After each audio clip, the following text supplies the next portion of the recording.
Hello, and welcome back to CS 492F, Futures of the World in 2023.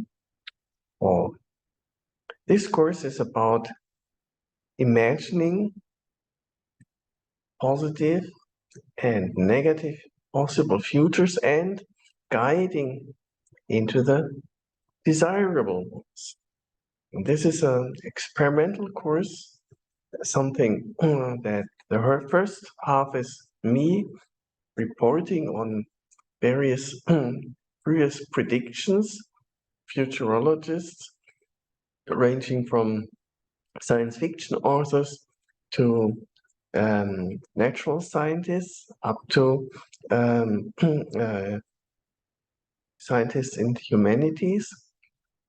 And today we're going to talk about some examples from not necessarily scientists at all.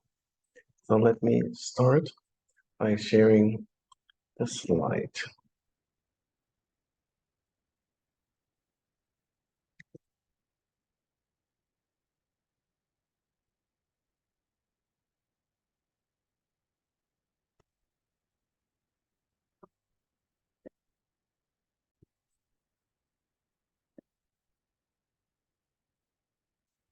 Last time we talked about some visionaries and some future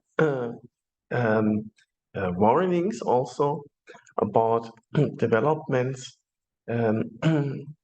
starting with a review of the classical report from the Club of Rome 50 years ago about limits of growth. And we talked about which of its predictions have turned out to be correct and which have not. And it seems like actually not only have the predictions been mostly valid, but also the pessimistic ones, namely that when humanity realizes that it is going to hit a wall to exhaust through its population growth, to exhaust the finite resources of the earth, and then it's not going to take action, but instead resort to discussion. And this is what has been happening, for example, about climate change for the past decades, and we're still waiting or trying to get humanity all in the same boat, realize that we are all in the same boat and need to make changes to prevent the climate from tipping.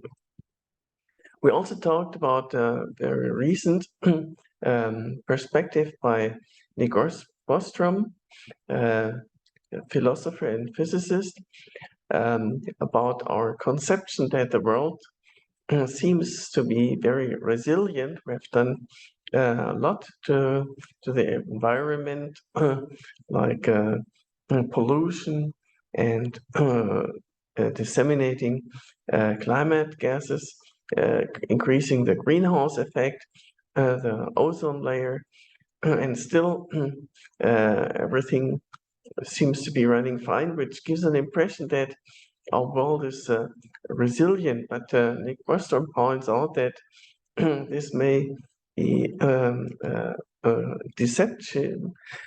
We may be wrong, and also we will realize that only when it's too late, right? Only when it's too late, we'll realize that our world is not, or that we have exhausted its resilience. And Bostrom wrote this report, and as an analogy, he uses the urn model. I mean, the perspective that humanity keeps making inventions, like pulling inventions out of a hypothetical urn containing all inventions. And so far, the inventions have been mostly beneficial, but his hypothesis is that among these possible inventions, the world as we know it, and eventually we will hit that, and then disaster will strike inevitably and irreversibly. And we also talked about the refinement of his urn model. So here you see the picture of this urn with white balls are the good inventions and black balls are the dangerous, bad inventions. And so far we've mostly seen white and maybe some gray balls, but not the ultimate destructive black ball. And the refinement says that maybe balls are not simply uniformly colored, but more realistically, every ball has a white side, a positive side, and a black side, a negative side. And that's to reflect the dual use of technology that maybe arguably, according to technology assessment, every new technology has both positive and negative sides, and which one will become dominant is a matter of how we employ that technology, or more precisely, eventually, both positive and negative sides will inevitably start to show their effect. And this has been true, for example, for nuclear energy, which on the positive side is arguably the most clean form of energy production that humanity has been inventing, much cleaner than carbon-based like coal or oil-based electricity production. On the negative side, that is the black side of this ball representing nuclear energy, is of course also the atomic bomb, which has created so much destruction. So this is a great example of a ball which has two sides in the urn, which humanity has already pulled out and cannot ever turn back, dual use. Another refinement is that some balls in this urn are large and others are small. Large meaning that, for example, like atomic energy, they have huge potential for huge impact on humanity, both positive and negative, such as atomic energy.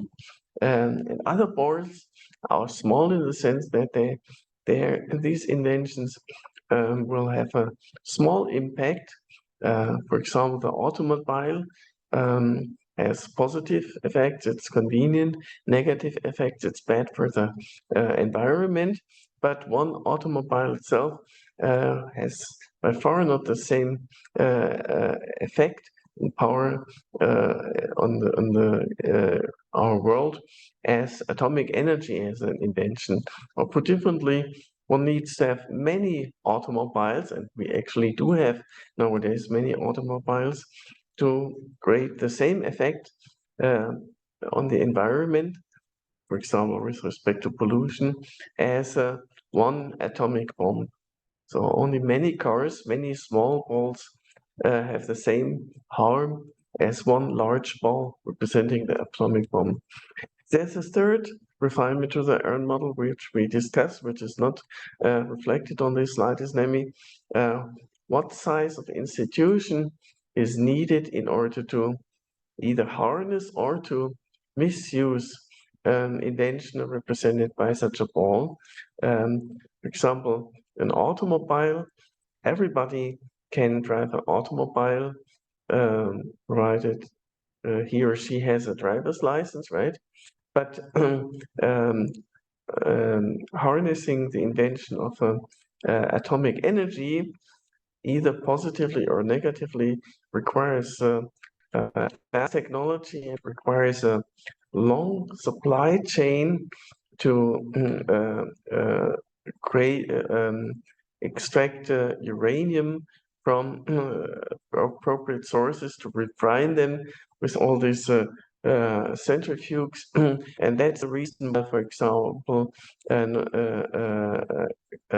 Iran still doesn't have the atomic bomb, although it has been trying hard to create atomic bomb or atomic energy. So the third refinement is what size of institution is necessary, and if it's a large institution that provides some obstacle against both abuse and positive use of a ball from the urn representing a new invention. So that's what we talked about last time. We heard Nick Bostrom present his vulnerable world hypothesis. We heard a Club of Rome review, and we heard about um, uh, Johan Rockström speaking about 10 years to transform the world, which is necessarily in order to prevent not only a tipping point, but also to prevent tipping points from accumulating. So he argues that maybe one tipping point when reached can still be reversed, but when several independent tipping points, various aspects exhausting the resources of the world, types of resources, then disaster is really going to be inevitable and irreversible. That's we heard. Then we heard about a prediction about the future of economics, a criticism of the Great Reset as promoted by Klaus Schwab and more precisely by the World Economic Forum, founded and led by Klaus Schwab. And we've seen that the World Economic Forum is essentially or limited to the very rich of this world because the membership fee is already, I mean, technically everybody can join, become a member of the World Economic Forum and join this club of lobbyists lobbying for the Great Reset. But in practice, it requires lots of money, free money, like think $100,000 or upwards, and thus it basically is a very elite club promoting something. And the question is whether this Great Reset serves the interest of all the world, including the poor, or whether this is to serve the very rich. I mean, superficially, it looks like a way to actually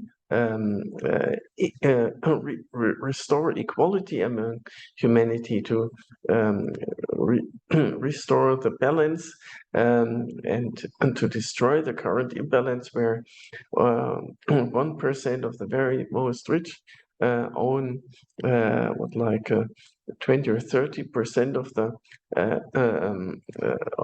the economy, of the wealth, and 80% own very little. So this is an imbalance, and on the one hand, the Great Reset as a suggestion to restore, to destroy this inequality, to restore equality, namely to make everybody poor, right? So the slogan is you will own nothing and you will be happy. On the other hand, when such a proposal is made by the 1% of most rich, then you know the Latin proverb, cui bono, who's who's going to serve that? Is it really going to serve also the 80% poor or average? And that's yeah, that's something to think about when imagining the future of economy. Then we talked about some more positive perspectives, namely fighting, curing endemic diseases, specifically tuberculosis, malaria, and polio, diseases which are arguably third world diseases, but they can and will repeatedly strike bad also at the first world.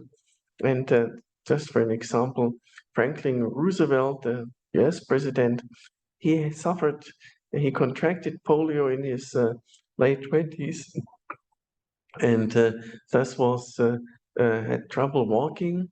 And Ernst Becker, the famous Swiss logician, he almost died from tuberculosis while he was young. So these are really relevant diseases, and we discussed suggestion how to get rid of them once and for all. And the good side is once since they're infectious, they're contagious, they spread through infection. Once they are eradicated, then they will not occur again. This is some of the few problems of the humanity that can be solved once and for all. That other problems, like for example, pollution, will remain with us forever, but these can be solved. And we heard about suggestions, for example, promoted by and financed by Bill Gates for eradicating them, for example, by using gene manipulated mosquitoes that multiply and replace mosquitoes who are infected with malaria, with some that a new type that is resistant against malaria. This will also not be able to infect humans anymore. We also talked about future sustenance, farms of the future, like, for example, plant-based meat and 3D printers for producing such meat replacement. We talked about the technology of such farms, like robot um, caring for the plants, vertical farms with artificial light. And we talked about future societies, energy grid, cities, future cities, transportation, the future of work. Will robots make human labor superficial and thus either give new freedom to humanity or take away the sense of purpose from humanity? And finally, we talked about the perspective for population, since population in first world countries is actually on the decline, and only in some countries is still growing. Maybe in the future there will be a shortage of human workers, of human laborers, particularly of aspects that cannot be replaced by robots. So this is all possible futures, and question is which one will manifest themselves and how can we guide into desirable ones. Which brings us to today's topic, the topic of the last session, namely guidance, guiding into the future instead of tumbling into the future, of running blindly into an unknown future. Is this even possible, or should we try? That's a great question, and we want to discuss that without, of course, realistically finding a definite answer. So what we're going to talk about are from a perspective of dynamical systems, the butterfly effect and tipping points. There are many such applications. Climate is, of course, one of them. Butterfly effect comes from the storms, how one flip of a butterfly can create or destroy a storm ring in the opposite of the world, and tipping points and so on. Let's look at them from a perspective of dynamical systems. And we talk about how to guide into the future from a perspective of human relations, namely leadership, stewardship, and control. Sorry. We'll talk about legislating the future, or legislating into the future, how to make rules and laws that manifest the desirable outcomes and without having undesired or unpredicted side effects or avoidance effects. We'll look at some examples, namely at two large countries or continents, Europe and China, and their attempts and successes or failures in the past to legislate and guide and steer it into the future. Then we'll talk about expanding the so-called circle of compassion, about animal rights as a development, and then I guess we'll already be out of time. So we have a lot ahead of us. Let's buckle up and dive right into it. Tipping point and butterfly effect from the perspective of a dynamic system. You don't need to know much really about the integrated dynamical system theory. It's been a thoroughly developed mathematical theory, but here suffice a very simple picture. If we have a system with two stable basins, basin A and basin B, and currently maybe our world is in basin A, and there seems to be some resilience. If we move the system state out of its equilibrium, then it will return back into its equilibrium, maybe oscillate a little bit, but return back. However, this point of a tipping point means that once we remove the system too far from its natural equilibrium, then it will tip over into a new, different equilibrium. And this is maybe what is happening, for example, to the ocean circulations, which currently keep circulating hot water from the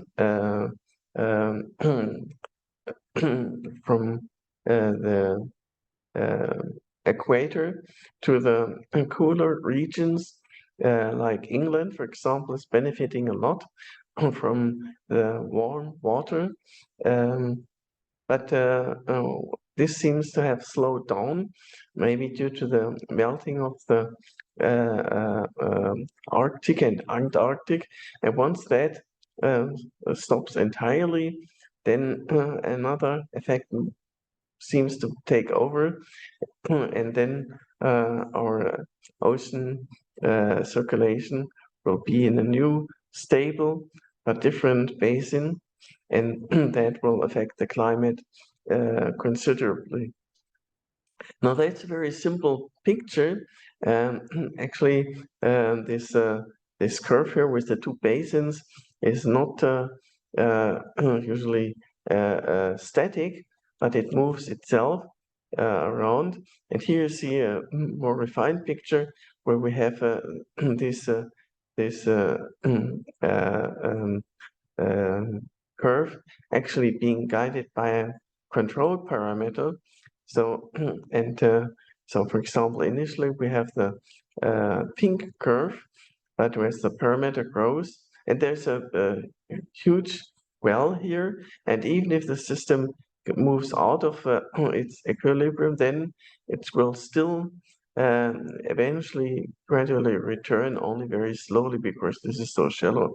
But as the control parameter grows, we get moved to the black curve, and now there's already a second stable basin. It's shallow, so it's still possible to easily move back. But if the control parameter grows further to the green, then we have two equally stable equilibria, and when goes even to the blue curve, then the basin B becomes even more attractive. And moving out from that back to our original is requires much more work, because the original then turned out to be very shallow, and we really don't know what, for example, our climate and its various parameters, like, for example, the ocean circulation or the atmosphere, what kind of state it is in, right? Are we in such a shallow equilibrium, or in a deep equilibrium? But but we will find out only when it's too late, only when the ball has moved to another equilibrium, then we will realize that it's how hard it is to return, what are the effects, and but then may not be able to revert that. That's the negative scenario. On the positive side, these tipping points, flipping over from one point to another, could also be actually used as points of small control, right? So this is something collected by the butterfly. So what you see here is a depiction of the so-called Lorentz attractor, and here you see an animation, and you see that a particle moving here along these lines. It's a three-dimensional picture. Actually, moving this particle just a little bit out of one orbit can result in flipping to an entirely different orbit. And this is actually what people at NASA and Jet Propulsion Laboratory are investigating as a means to control satellites, move them into some orbit in such a way that the orbit on the one hand is stable, on the other hand that a small impulse from the rocket of the satellite can move it into an entirely different orbit. So that means the butterfly effect, the tipping point, can also be used to actively control and change the evolution of a system with only very little control, have a huge effect, but we need to know what you're doing, right? So you need to be able to calculate in advance how the system is going to react to such a small perturbation. And this is possible, although numerically hard, for n-body systems like our solar system and the satellite. But for a complicated system like the Earth with its ocean and atmosphere, we are still far from being able to even predict, and thus trying to control it is a very dangerous game. So that being said, let's now move on to the next topic, namely legislating into the future, creating laws and rules. And one such example is Asimov's 3 laws of robotics. So when Asimov proposed these 3 laws of robotics, right? So robots should protect and help humans, first law. Second law, robots should obey the commands of humans unless they predict the first law. And third law is robots should protect themselves unless that contradicts the second or first law.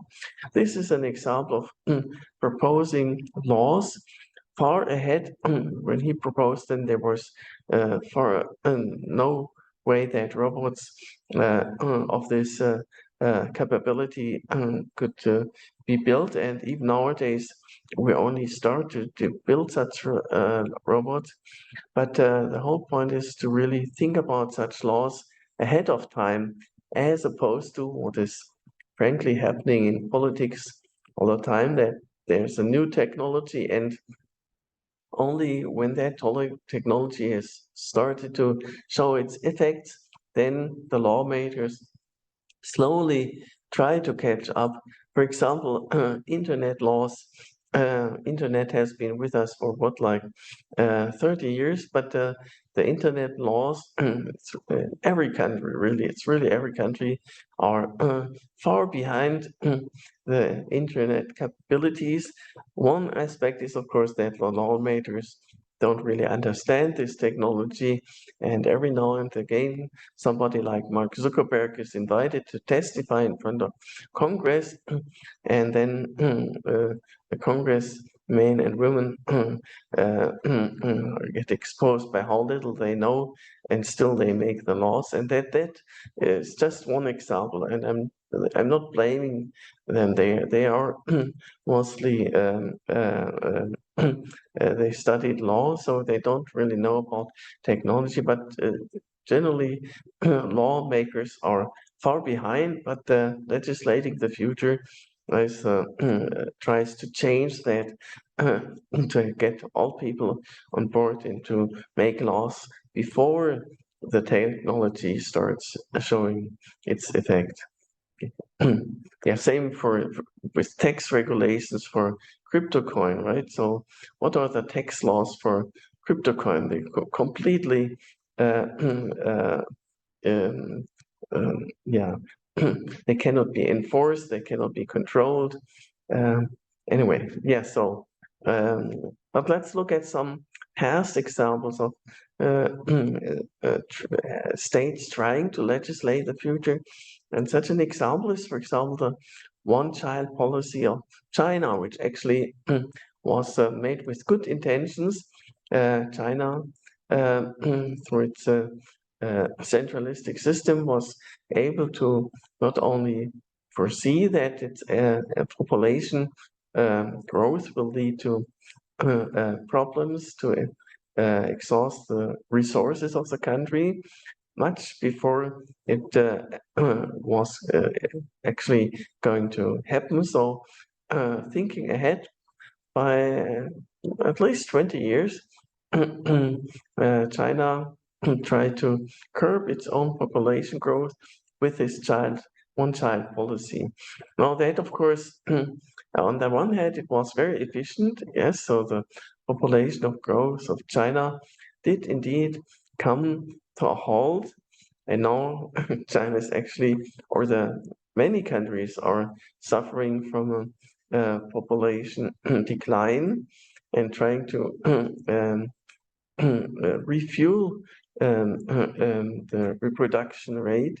Um, but the one-child policy also had many undesirable side effects, such as, for example, the strangely, surprisingly, the ratio between male and female uh, uh, births, babies being born, somehow miraculously shifted towards males, right? And no, it's no miracle. We all know how this happened and how this, and this was not predicted or foreseeable when the one-child policy was put into effect. And nowadays, China has an imbalance, many more uh, men than women. Um, so yes, it's really hard to make laws for the future and to predict their effects and side effects. And another more positive example is the prohibiting climate gases, particularly those that destroy the ozone layer. Nowadays, they are basically absent, these gases, and the ozone layer is indeed recovering. So that's a very good example of legislating to the future. Currently, we're seeing attempts of curbing carbon dioxide emissions by creating tax or imposing taxes on such emissions. An example is the European Union. So it's a combined effort, not of just one country. Well, of course, one small country would not have such a large effect, but the European Union, with its several countries together, making such a law, and actually it made a law that the right to produce carbon dioxide emissions can even be traded, and thus includes a free market concept in this law, which is an intern. It doesn't really work so far, I think, but maybe it will start working later. And the opposite is, well, punishing a carbon dioxide emission on the one hand and subsidizing, that is supporting renewable energies like wind and solar. That's an example, positive example of legislating the future. But as I said, most laws are domestic laws, right? They're made by the politicians in one country, and that's too small of scale to really have a large effect, unless it's a large country like China or Russia. These are really large countries.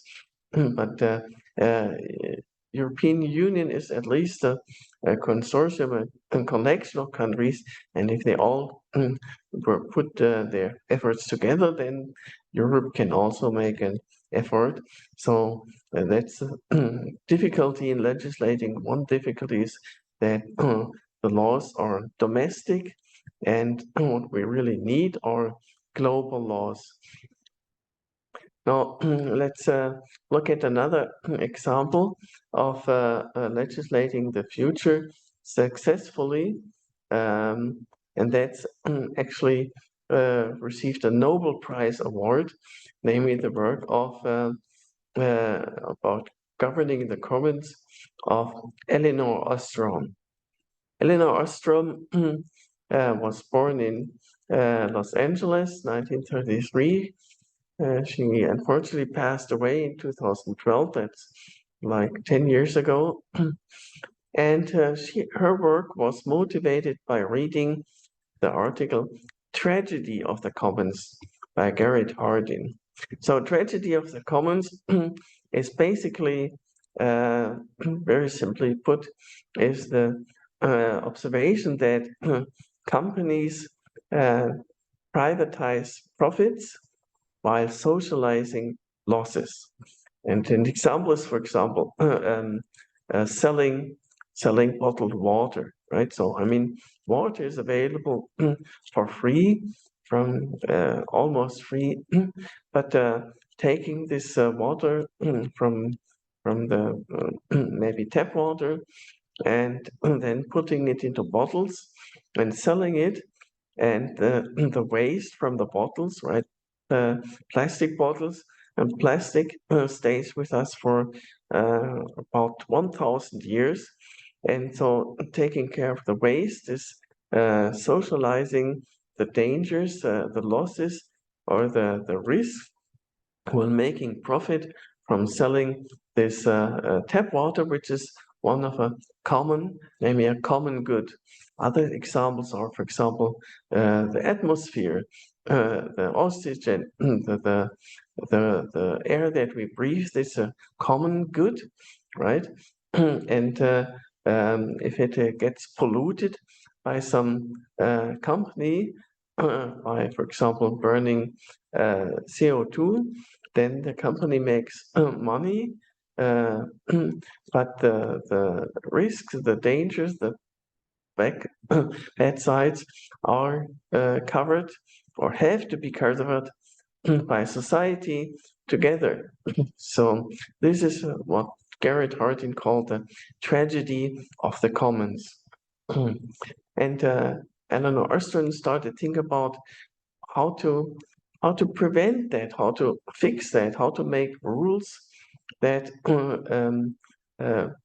prevent people or companies or groups from privatizing the profits and socializing the losses or the risks or the downsides.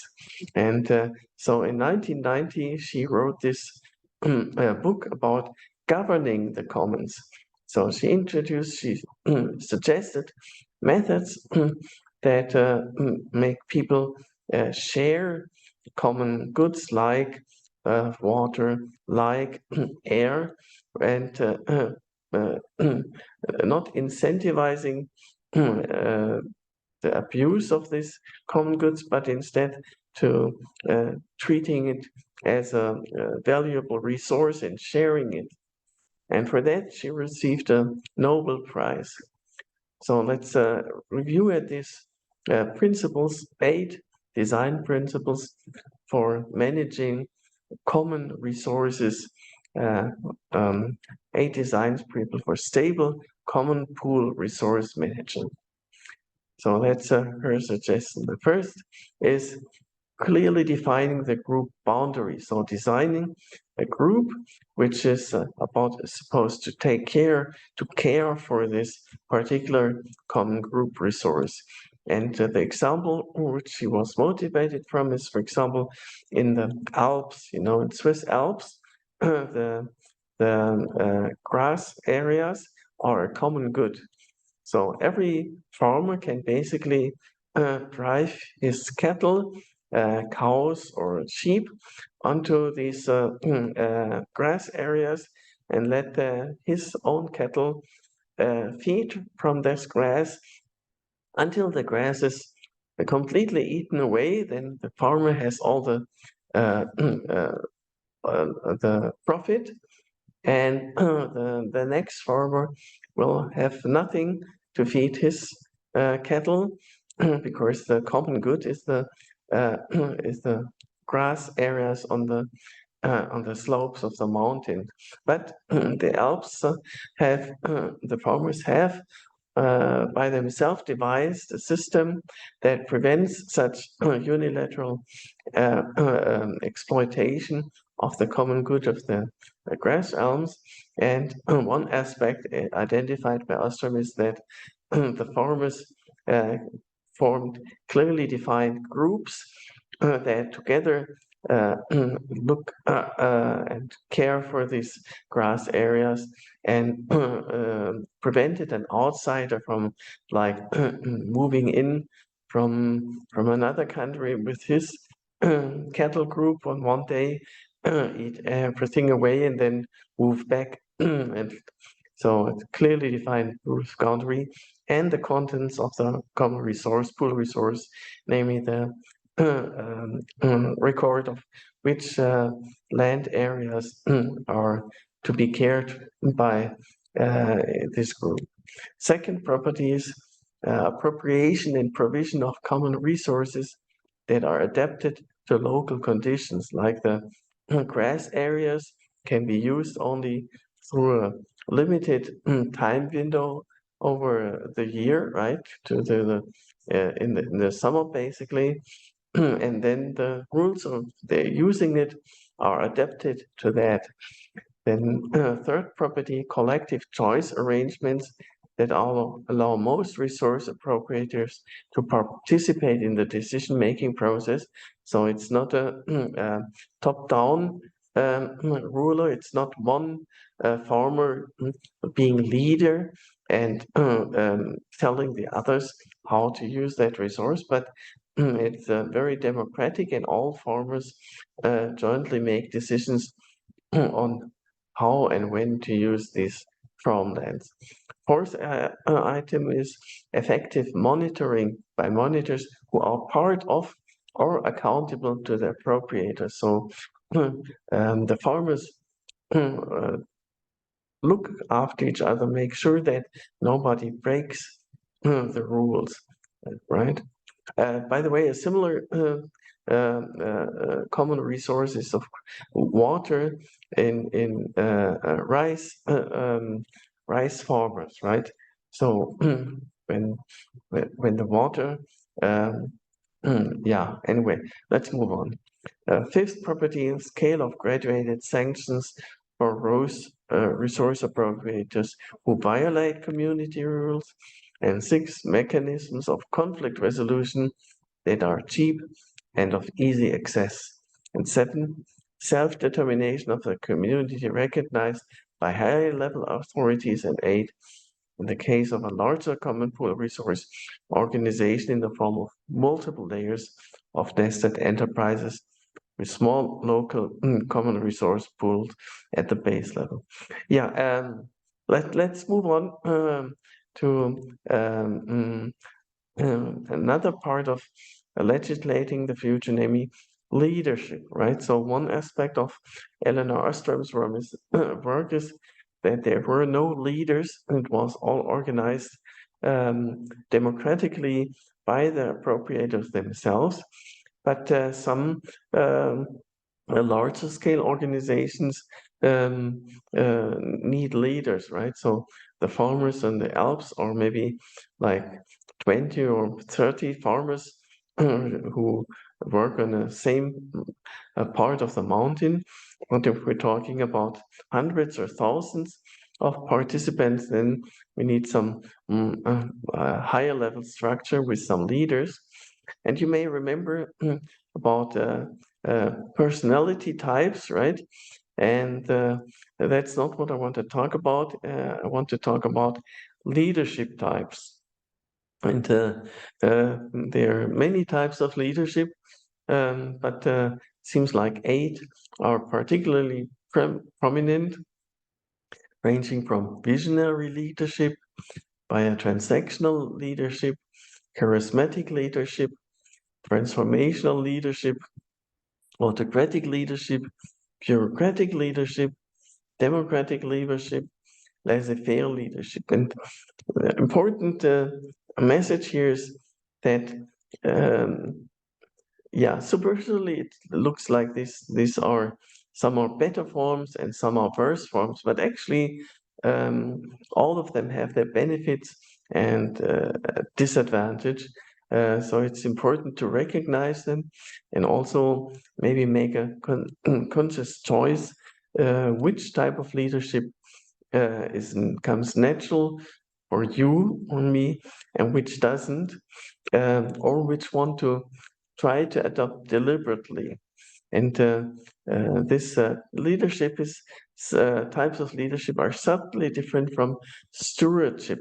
Sometimes stewardship is considered as identical to servant leadership, but it's also different from control.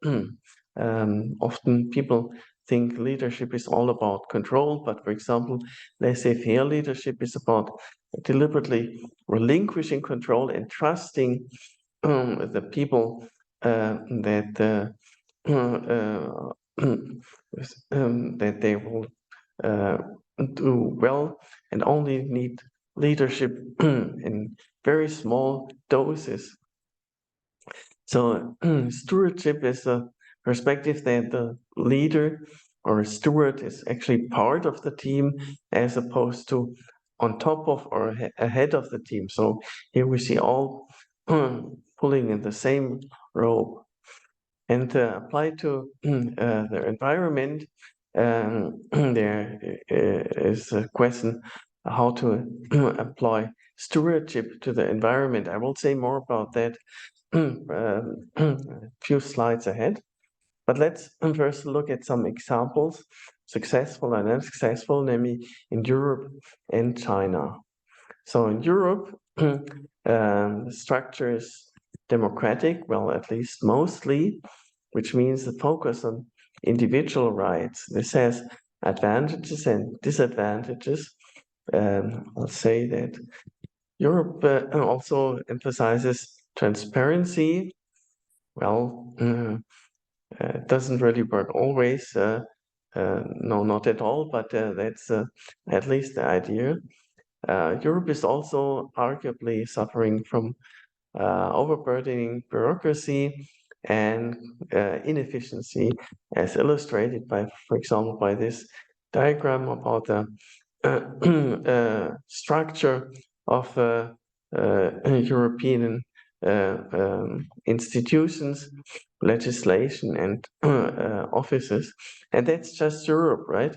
Europe in turn is comprised of a group of countries. On each country, there's another complicated structure. For example, in Germany, this is the structure of administration and legislation, ranging from villages, cities, districts, up to counties, and to the federal level, which is one of them, then considered one of them. So it's a very complicated and deep hierarchy. Every level has its own competences, and to really make change needs to get all levels on the same road. And this leads to arguably some parallelisms and maybe also some backwardness. And negative example, infamous example is the regulation of cucumbers, where Europe made laws on the curvature of cucumbers arguably in order to make German cucumbers get better evaluation, because in terms of taste they could not compete, but in terms of being straight, they were very good at being straight. But maybe this is just a a hoax, an anecdote. But what is definitely true is that the levitating magnet train was invented, and the first one was built in Germany in 1968, started development, and in 1987 it was completed and started to run, make test runs. But nowadays, this is how it looks, right? A German invention, but killed by manufacturers, bureaucracy, and yeah, it's a very sad story, and I'm not going to analyze it deeply, but just for comparison, now let's look at China, which many say is also bureaucratic and also inefficient, but it is centralistic as opposed to democratic. So the preferences of the individual are much more easily overruled in China than in Europe. The structure is very central, as you can see here. And it is not paralyzed, it's proactive, and it's not backwards, it is progressive. For example, the levitating maglev train is running regularly. This is not just a test run, it really runs regularly at Shanghai from the airport to the city. So invented in Germany, built in Germany, but running successfully, running not in Germany, but in Shanghai.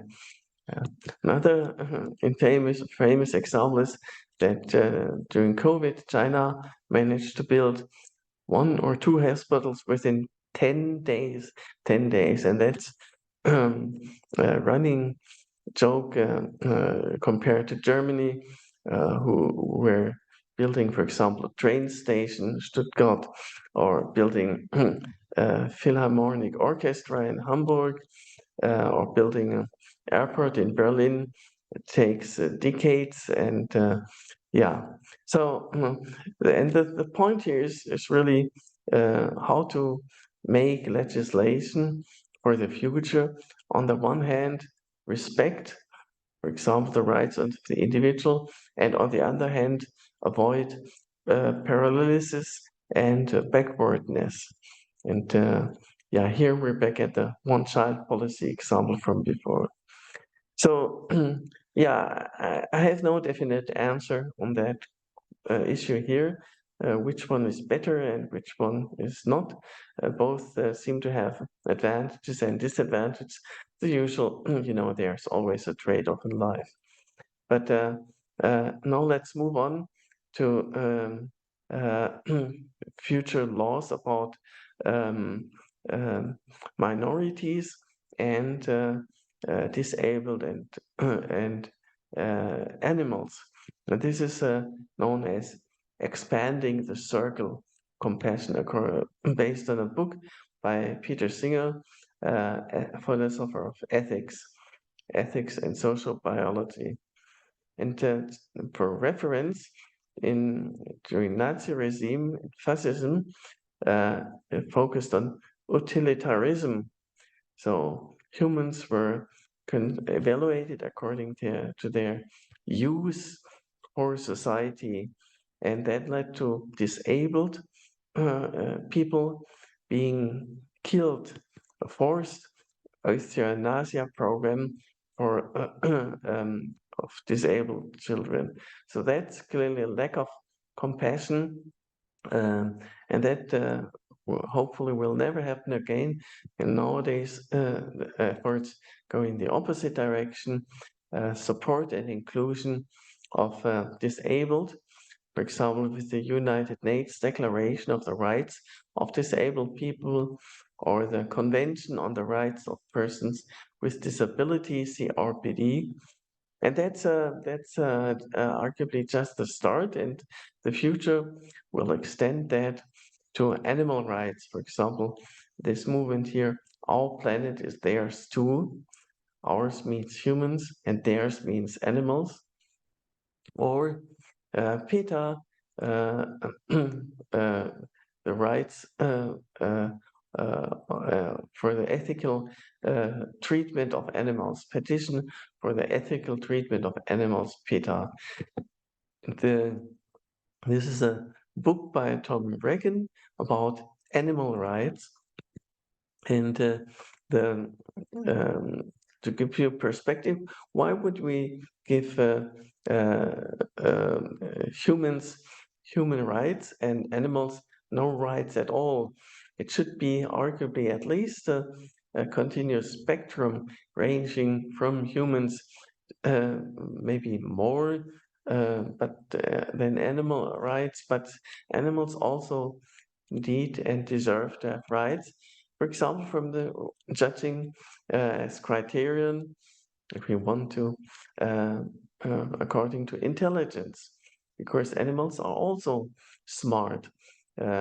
Orangutan is the second smartest animal, followed after the humans, and same for octopus. So Eugene Linden wrote this book about the octopus and the orangutan, New Tales of Animal Intrigue, Intelligence, and Ingenuity. And actually, there's a project trying, it's called the Great Ape Project, trying to uh, um, codify rights of animals, um, giving them, for example, the right to self-determination, at least the great apes, because they're closest to Homo erectus and their intelligence.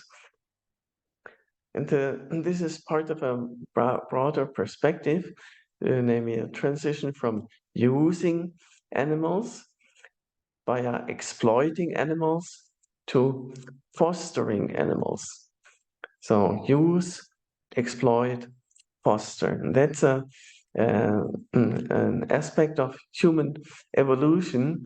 Using and exploit are past stages of humanity, using animals, exploiting animals. And the next upcoming stage is fostering animals. So let me explain that. So in the Stone Age, humans needed to hunt animals in order to survive. That was using animals in order for own survival. Then came the exploitation phase, where animals were and still are exploited for beyond survival of humans, right? For example, here, this is exploiting animals, breeding animals for human convenience and profit. Or here, this is not using anymore, this is exploitation.